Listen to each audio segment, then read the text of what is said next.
διαπιστώσαμε ότι πλέον όλα τα παιδιά είναι εξοικειωμένα με το διαδίκτυο, αλλά πολλούς κινδύνους τους είδαμε στην πράξη, δυστυχώς. Στους οποίους θα αναφερθώ παρακάτω. Θα προσπαθήσω να είμαι περιεκτικός και σκοπτικός, να μην σας κουράσω και να μεταφέρω κάποιες εμπειρίες από την υπηρεσία μας. Θα ξεκινήσω από το cyberbullying που ανέφεραν και οι προηγούμενοι ομιλητές, τον διαδικτυακό εκφοβισμό. Πολύ απλά τι είναι. Το παιδί βρίσκεται πίσω από μια οθόνη, είτε είναι υπολογιστής, είτε είναι laptop, desktop, iPad, ακόμα και το κινητό. Ο θήτης και το θύμα και ο θήτης βρίσκεται αντίστοιχα πίσω από μια άλλη οθόνη.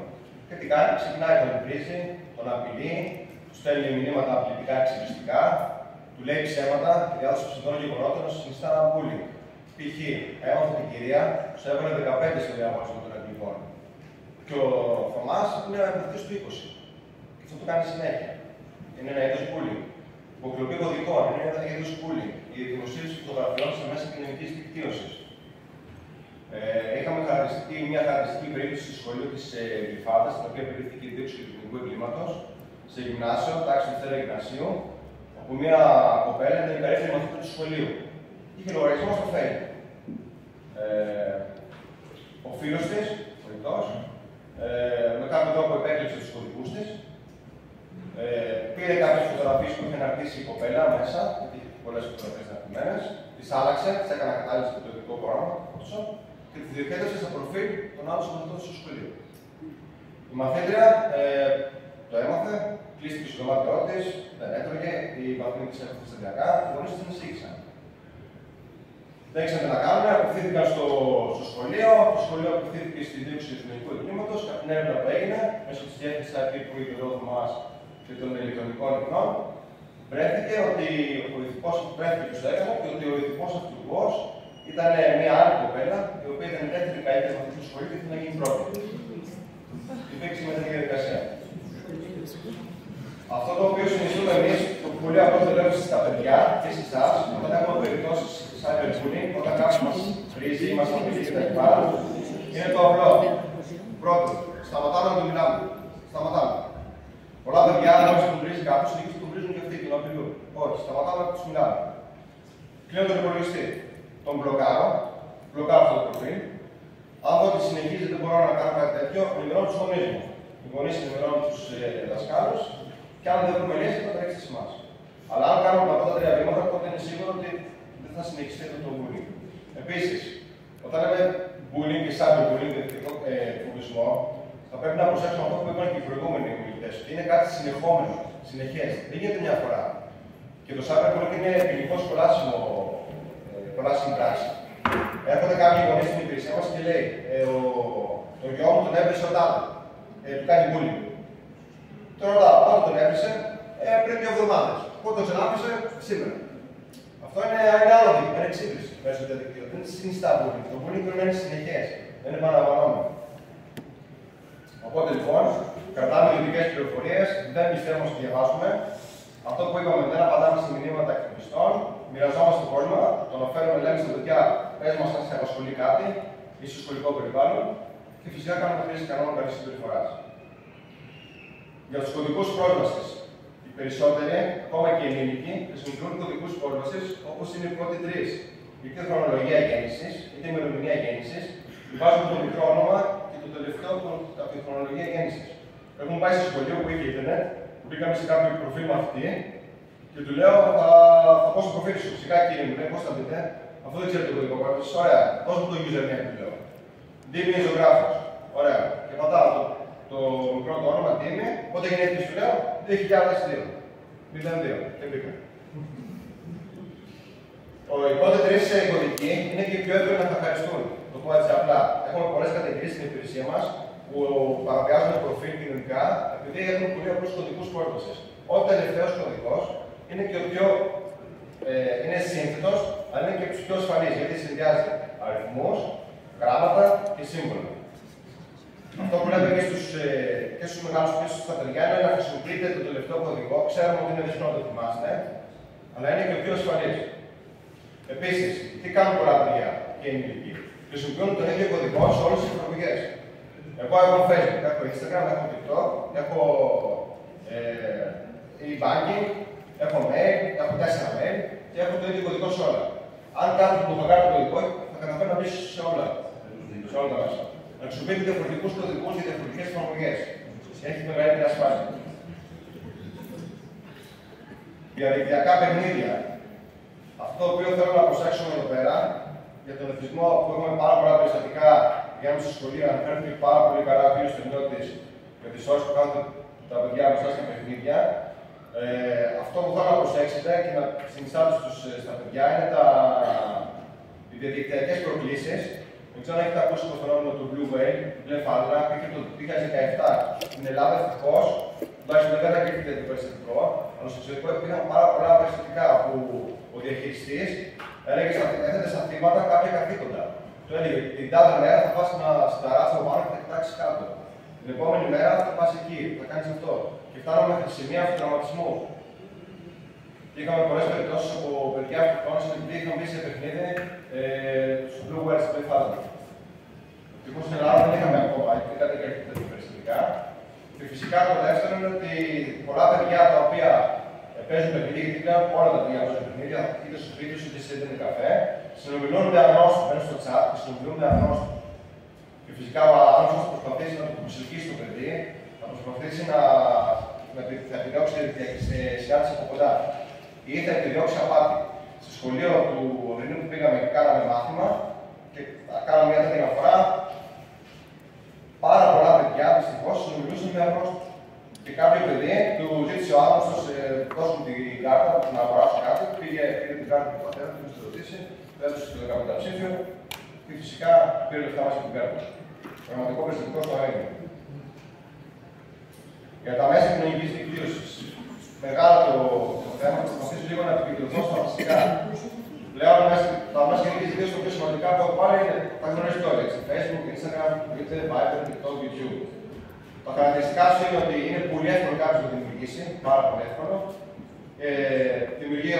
Υπάρχει μια προσωπική σελίδα στην οποία δημιουργούμε και το χαρακτηριστικό είναι η διαδραστική επικοινωνία. Εδώ έχω πάει χαρακτηριστικά τη Facebook. Αλλά το ίδιο ισχύει και για το Instagram κτλ.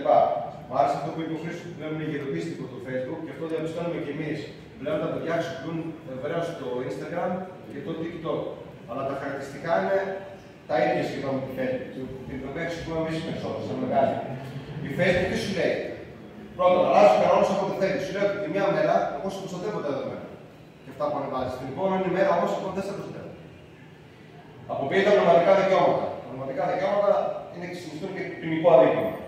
Σου λέει λοιπόν ότι το βίντεο που θα ανεβάσει και το τραγούδι κάποιο τραγούδι που θα ανεβάσει στο διαδίκτυο, εγώ τη μία μέρα σε προστατεύω, την άλλη μέρα αν έχει αξίωση αυτό ο τραγουδιστή ή αυτό ο οποίο έφτιαξε το βίντεο, δεν μπορώ να το προστατεύσω. Δεν παρέχεται εγγύηση για την ασφάλεια των εφαρμογών. Η Facebook έχει κάποιες εφαρμογές μέσα. Το Marketplace, το Pandora, έχει κάποια online gaming, παιχνίδια. Αυτά δεν σημαίνει ότι είναι ασφαλή όταν τα χρησιμοποιούμε. Και φυσικά δεν παρέχεται εγγύηση για την μυστικότητα. Εδώ έχουμε ένα προφίλ. Φαντάζομαι όλοι ξέρετε το προφίλ του Facebook. Υπάρχει φωτογραφία, η γυναίκα, βλέπουμε κάποια δραστηριότητα, όλα τα παιδιά ανεβάζουν βίντεο, ακόμα και τα τραγούδια από το YouTube, ακόμα και εμείς ανεβάζουμε, κάνουμε like, γράφουμε τους φίλους μας, είναι ο τείχος ενός τυπικού προφίλ. Σε πολλά σχολεία που πάμε, τους κάνουμε την εξής ερώτηση. Θα έκανες φίλο αυτόν την Σοφία, αν σου έκανε για την ομοφιλία. Ευτυχώς το μεγαλύτερο ποσοστό λέει όχι, δεν το έκανα. Κάποιοι παιδιά βέβαια μας πάθουν εννοείται ότι το έκανα, μια ωραία κοπέλα, να ξεκινήσω στο βιβλίο, γιατί όχι.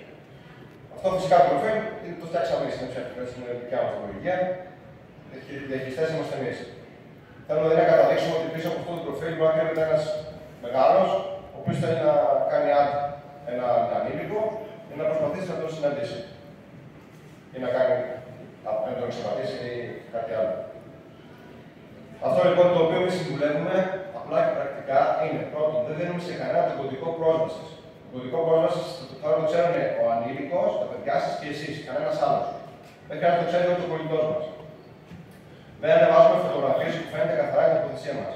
Είχαμε περίπτωση στην υπηρεσία μας όπου ανήλικος έβγαζε selfie, που του βγάζουμε, το έβαλε σε stories ή το έβαλε σε φωτογραφίες στον τοίχο του.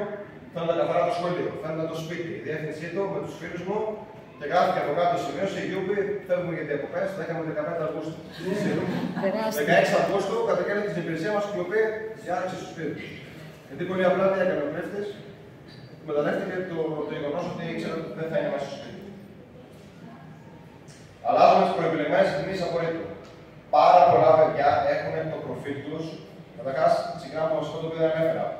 Δεν επιτρέπεται να έχει κάποιο προφίλ σε social media αν είναι κάτω των 12 ετών. Οι ενήλικοι βάζουν ψεύτικη ημερομηνία γέννησης. Όλοι. Δεν βάζει κανείς την 12 και μας το λένε καλώς το μάθημα μία. Και πολλοί λένε ότι δεν το ξέρουν και οι γονείς μας. Αλλά όχι μόνο αυτό.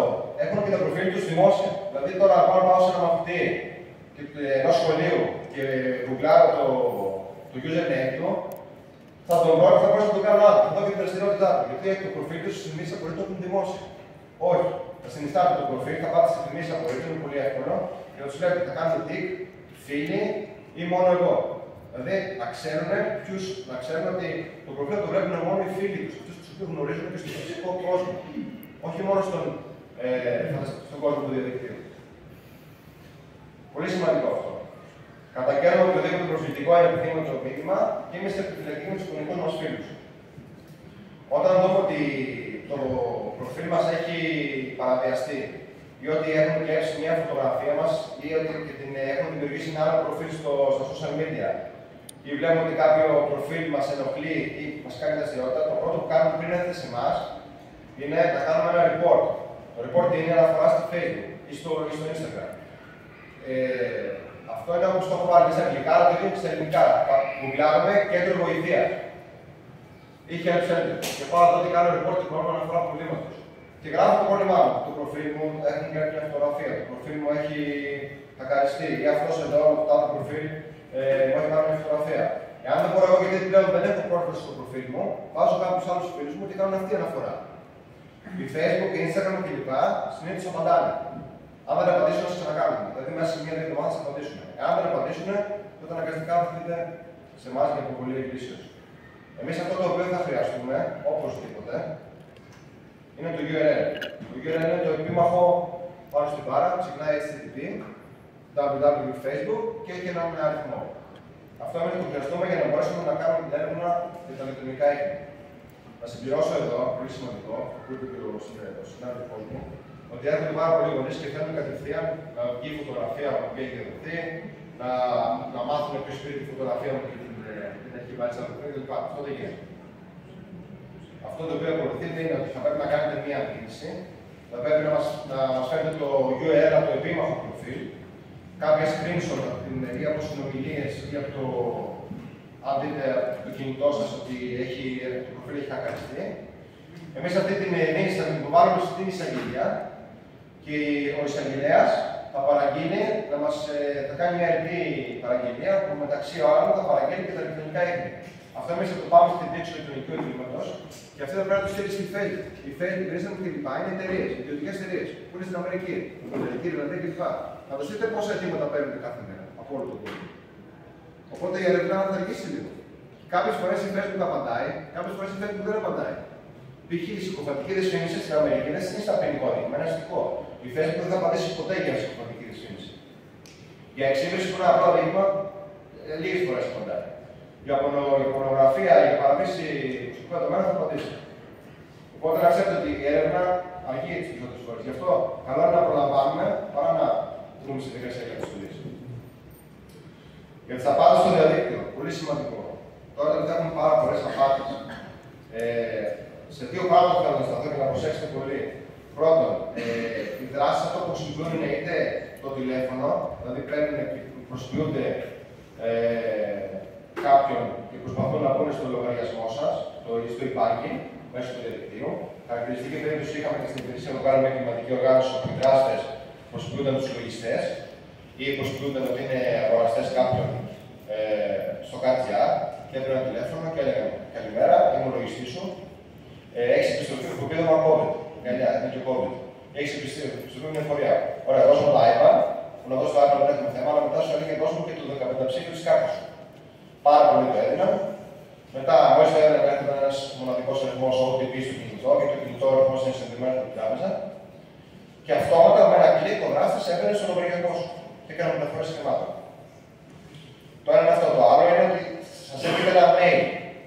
Ένα mail το οποίο μπορεί να είναι, να μην ξέρετε πού είναι, ή να έχουν δημιουργήσει δράστες ένα περιβάλλον πραγματικό. Δηλαδή, έχουμε περιπτώσει στην υπηρεσία μας όπου δημιουργούσαν το περιβάλλον της Εθνικής Τράπεζας. Και ήταν ακριβώς το ίδιο. Και σου έλεγε ότι σου έχουν παραβιάσει το λογαριασμό σου, πες κατευθείαν στο τομέα της Εθνικής Τράπεζας. Αυτό είναι λάθος. Ή έρχονταν με δίωξη ηλεκτρονικού εγκλήματος και σου έλεγε ότι πήγε στη σελίδα pornογραφικού περιεχομένου, θα πας φυλακή, μπες στο τάδε mail που σου στείλαμε. Τα πραγματικά περιστατικά έχουν καταδικαστεί στην υπηρεσία μας. Δεν θα ανοίξουμε κανένα mail αν δεν ξέρουμε από πού είναι. Ποτέ. Αν έχουμε επιστροφή φόρου, θα πούμε στο ΚΑΠ, στους λογαριασμούς μας και θα δούμε. Αν δεν ξέρουμε πού είναι το mail, θα το ανοίξουμε. Γιατί με πολύ εύκολο τρόπο θα σας δείξω τώρα σε ένα βίντεο οι δράστες που αποκτούν πρόσβαση στο λογαριασμό. Και πολύ σημαντικό να ξέρετε ότι όταν ο δράστης αποκτεί πρόσβαση στο λογαριασμό μας και κάνει μεταφορές χρημάτων, δεν θα το στείλει στον Δημήτρη ζωγράφο. Γιατί εγώ θα τον βρω. Έχει στρατολογήσει τα λεγόμενα μουλάρια, δηλαδή 10 γνώστους που τους έχει δώσει λεφτά, διαχειρίζεται τους λογαριασμούς τους, θα στείλει τα λεφτά σε αυτούς και από εκεί θα τα βάθρεψει. Οπότε η έρευνα είναι ακόμη πιο δύσκολη για μας. Κοιτάξτε να πούμε βίντεο πώς κλέβουν τους λογαριασμούς οι δράστες στο Facebook, αλλά αυτό ισχύει και σε άλλες εφαρμογές με απαντηλό mail.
Λίγα πράγματα για την ποιητική πορνογραφία.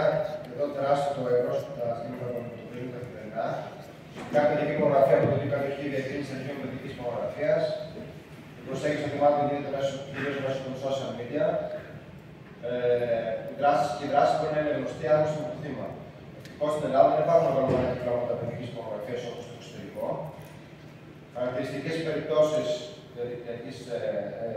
ποιητικής πορνογραφίας είναι το grooming, το οποίο αναφέρθηκε και προηγούμενα, όπου ένας ανήλικος έρχεται σε επαφή με έναν ανήλικο μέσω του διαδικτύου με σκοπό να τον εκμεταλλευτεί. Είχαμε αντιμετωπίσει τέτοια περίπτωση στην υπηρεσία μας, όπου η κοπέλα συνομιλούσε για πάρα πολύ καιρό με άγνωστο και κανόνισε μαζί του συνάντηση στη Θεσσαλονίκη. πήγε πάνω στη Θεσσαλονίκη να το βρει. Οι γονείς της φυσικά δεν ήξεραν πριν και δηλώθηκε εξαφάνιση στην υπηρεσία μας. Και έτσι, δεν έχουμε καταλάβει τι είχε γίνει. Και φυσικά ευτυχώς ενημερώθηκαν οι υπηρεσίες και την βρέθηκε η κοπέλα. Το sexting είναι ανταλλαγή μηνυμάτων οπτικού περιεχομένου. Το sexting αυτό καθεαυτό δεν συνιστά ποινικό αδίκημα. Δεν είναι παιδική πορνογραφία. Το στείλω εγώ στο φίλο μου φωτογραφία κατάλληλα. Η διακίνηση όμως σε άλλα κινητά, σε άλλα προφίλ συνιστά ποινικό αδίκημα.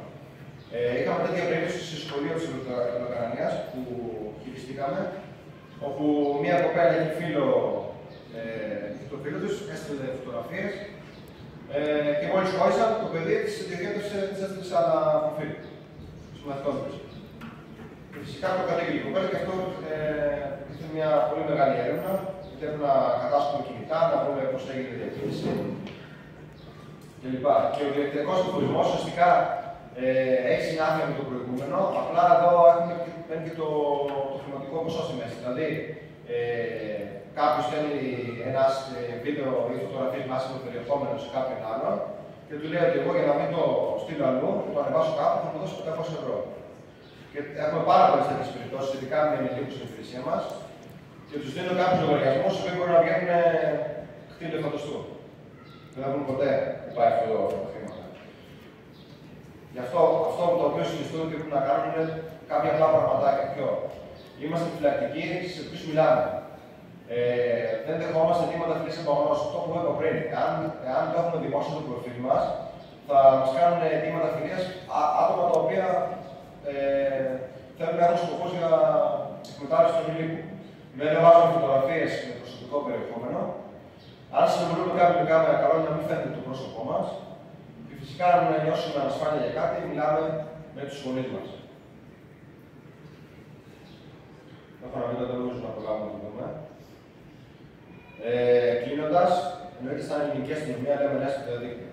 Απλά δύο πράγματα πρέπει να προσέξουμε. Πρώτον, ό,τι ανεβαίνει εκεί δεν είναι πάντα έγκυρο. Και να θυμάστε ότι ό,τι δημοσιεύεται παραμένει για πάντα εκεί. Δεν πρόκειται να σβηστεί ποτέ, ό,τι και να ανεβάσουμε. Ακόμα και αν το διαγράψουμε, αυτό θα μπορέσει να ανακτηθεί ή θα υπάρχει κάπου. Πολύ προσοχή που παίρνουμε τα προσωπικά μας δεδομένα. Σεβόμαστε τους κανόνες καλής συμπεριφοράς και χρησιμοποιούμε το διαδίκτυο δημιουργικά. Το 1180 αυτό είναι 24 γραμμή της δίωξης του ηλεκτρονικού εγκλήματος. Μπορείτε να πάτε οποιαδήποτε ώρα τηλέφωνο αν σας απασχολεί κάτι, να ρωτήσετε κάτι, να κάνετε κάποια καταγγελία. Έχω βάλει δύο συνδέσμους που έχουν κάποιες συμβουλές για τα παιδιά σας. Και φυσικά έχω βάλει το email της υπηρεσίας μας, αν χρειαστείτε κάτι να στείλετε κάποιο email. Ή μπορείτε να μας βρείτε στο γραφείο μας, στον πρώτο όροφο, στο γραφείο Δημόσιας Ασφάλειας, για οτιδήποτε σας απασχολήσει που αφορά το διοικητικό έγκλημα. Ευχαριστώ πολύ.